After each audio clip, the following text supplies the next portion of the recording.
मित्रांनो, काही दिवसा पहिले मी व्हिडिओ टाकला होता आणि त्या व्हिडिओमध्ये आपण आपल्या शेडला जो लागलेला खर्च आहे पूर्ण तो आपण सांगितला होता.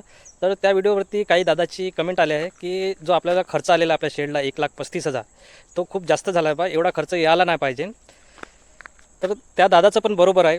शेड जो आहे आपला, जो हा शेड आहे तो 60 ते 70 हजार रुपयामध्ये तयार व्हायला पाहिजे. आपल्या शेडचं जे डायमेन्शन आहे ते 18x30 आहे. तर एवढ्या डायमेन्शनचं जे शेड आहे ते 70 ते 75 हजारमध्ये व्हायला पाहिजे. पण आपला जो खर्च आहे तो 1,35,000 आहे आणि तो 1,35,000 खर्च कसा झाला तो पण मी जास्त कुठं खर्च झाला ते सांगतो मित्रांनो.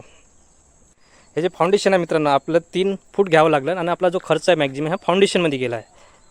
कारण हा जो एरिया आहे इथे समोरूनच छोटासा नाला गेलेला आहे. तर पावसाळ्यामध्ये जर जास्त पाऊस झाला तर ह्या पूर्ण परिसरामध्ये 1 फूट पाणी जमा होते मित्रांनो. म्हणून आपल्याला जे आपलं शेडचं फाउंडेशन आहे हे 3 फूट घ्यावं लागलं.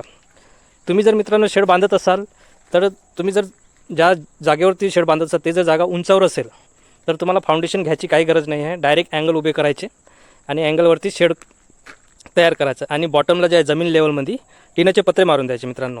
मला अजून शेडला खर्च कमी करायचा असेल तर ह्या जाडीऐवजी मित्रांनो मुरगा जाळी येते, तुम्हाला बनवून भेटेल तुमच्या साईजनुसार. जसे 8 फूट आणि हाईटला आणि 100 फूट लांबीला मुरगा जाळी जे आहे ते 3,500 रुपयामध्ये मिळून जाईल मित्रांनो. ते येथे तुमचे 10,000 वाचू शकते. आणि मी जसे लोखंडी पत्रे वापरले मित्रांनो, तुम्ही सिमेंटचेच पत्रे वापरायचे. जर कुक्कुटपालनासाठी शेड करत असाल तर सिमेंटचेच पत्रे वापरायचे. माझे मित्रांनो ती लोखंडी पत्रे वापरण्याचे 2च कारण आहे. एक तर इथं बंदराचा खूप त्रास आहे आणि आमच्या जवळपासच्या मार्केटमध्ये सिमेंटचे पत्रे अवेलेबल नाही आहे. जर भविष्यात जर डॅमेज झाला तर मला 80 किलोमीटर दूर नागपूरला जाऊन सिमेंटचे पत्रे आणावं लागेल. ते खूप कॉस्टली जाईल म्हणून मी लोखंडी पत्रे वापरले. तुम्ही जर सिमेंटचे पत्रे वापराल तर तिथे तुमचे 5-10 हजार रुपये कमी होऊन जाईल मित्रांनो. तर अशा प्रकारे तुम्ही हे जे शेड आहे तुम्ही 70 ते 75 हजार रुपयामध्ये इझिली बांधू शकता.